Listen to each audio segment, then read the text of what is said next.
ए खरा को खाली धला टबाल धरिकी बुलिबा कथा और किछि भी नुह। गाड़ी रे आमे बाहरी पड़थिलु मारुडी खाई कोन देखाइछि कोदळा विज्ञापन अचल परिषद आपनकु विद्या जणाउछि। आपण समस्त जानिथिबे बाघुआ पर्वत नाइ सेडा पहाड़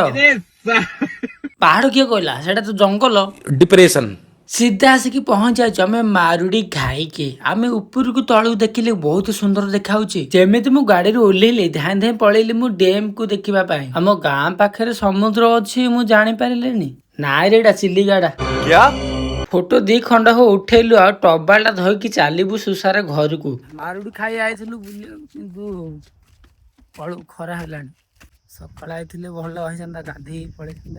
वाह ऊपर तलू देखिले मत डे पड़िया इच्छा होची तलू रास्तार गला बेले मो आखि की जल जल कर देखा खजुरी गछ आ न तोलिकी जीवी घर को ये तो गोटे बारे व्यस्त पाचला पाचला खजुरी गली धरिकी पलि आसलु गाँ को। दर्शक बंधु आज ब्लॉग टी आपण मानकु भल लगी जल्दी जल्दी लिखिदेवे कमेंट रे जय जगन्नाथ।